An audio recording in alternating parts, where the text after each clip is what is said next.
Os brasileiros estão ficando cada vez mais pobres, e isso não é por acaso. Existe uma armadilha financeira silenciosa, uma estrutura invisível, mas extremamente poderosa, que suga o poder de compra, drena a capacidade de acumular riqueza e mantém a maioria da população presa em um ciclo de trabalho exaustivo e retorno financeiro cada vez menor. A questão não é apenas gastar mal ou não saber administrar dinheiro. O problema vai muito além disso. Estamos lidando com um sistema que torna quase impossível prosperar financeiramente sem conhecimento profundo das regras do jogo econômico. A inflação é um dos maiores vilões dessa equação. A cada ano, o dinheiro perde o valor, os preços sobem e a capacidade de compra diminui. O salário pode até aumentar nominalmente, mas na prática a renda compra menos do que antes. Isso significa que, mesmo trabalhando mais horas ou recebendo um aumento, muitas pessoas percebem que ainda não conseguem fazer sobrar dinheiro no fim do mês.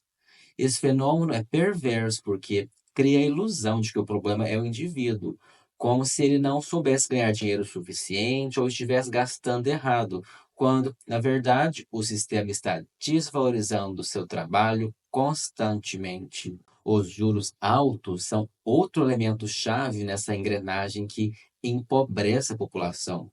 O Brasil tem uma das taxas de juros mais elevadas do mundo, o que torna o crédito extremamente caro. Muitas pessoas recorrem a empréstimos, financiamentos e parcelamentos, porque o custo de vida já consome a maior parte da renda, tornando impossível comprar certos bens à vista. O problema é que, ao recorrer ao crédito, elas entram em um ciclo de endividamento que se torna quase impossível de sair. A cada parcela paga, os juros corroem ainda mais o poder de compra, fazendo com que um carro, um apartamento ou até mesmo um celular fiquem mais caros do que deveriam. A carga tributária também pesa nessa equação. O Brasil tem impostos altos, mas o que torna essa realidade ainda mais cruel é a forma como eles são distribuídos.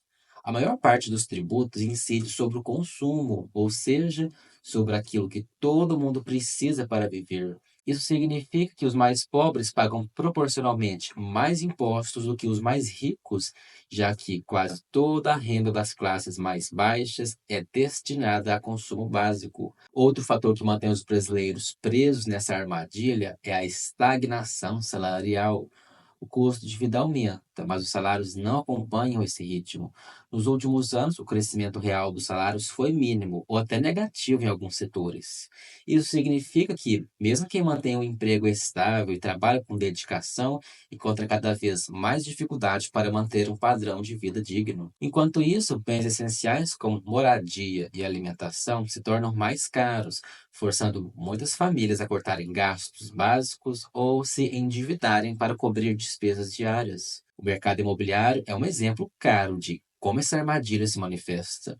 Durante muito tempo, acreditou-se que comprar um imóvel era o caminho certo para garantir a estabilidade financeira. Mas, com os preços subindo muito mais rápido do que os salários e os juros dos financiamentos tornando o custo final de uma casa exorbitante, muitas pessoas acabam comprometendo a maior parte da renda em parcelas que duram décadas. E isso significa menos dinheiro para investir, para desenvolver novas fontes de renda ou até mesmo para lidar com emergências. O sonho da casa própria, em muitos casos, se transforma em uma prisão financeira. A educação financeira precária também é um dos grandes obstáculos para escapar dessa armadilha. O sistema não ensina as pessoas a lidarem com dinheiro, a investirem de forma inteligente ou a protegerem seu patrimônio contra a inflação. Muitas pessoas ainda acreditam que deixar dinheiro na poupança é uma boa estratégia, quando, na verdade, isso só garante que seu poder de compra continue caindo ao longo do tempo. Sem esse conhecimento, fica muito mais fácil cair em armadilhas de crédito, fazer maus investimentos ou simplesmente não conseguir construir uma reserva financeira para o futuro. Os grandes beneficiários desse sistema são os bancos, o governo e as grandes corporações que lucram com a desinformação e a dependência financeira da população. Bancos oferecem crédito fácil, mas cobram juros absurdos.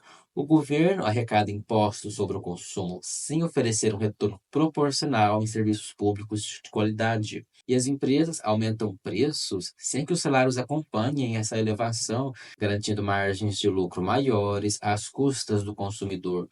Tudo isso forma um ciclo onde poucos enriquecem e a maioria se vê obrigada a lutar diariamente para manter o mínimo. A única forma de escapar dessa engrenagem é buscar conhecimento e mudar a forma como lidamos com o dinheiro. É preciso aprender a proteger o patrimônio da inflação, evitar endividamento desnecessário, investir com inteligência e entender o funcionamento do sistema financeiro. Sem esse conhecimento, continuamos vulneráveis às mesmas armadilhas que vêm empobrecendo gerações. Mas aqueles que entendem as regras têm muito mais chances de sair desse ciclo e construir uma vida financeiramente estável.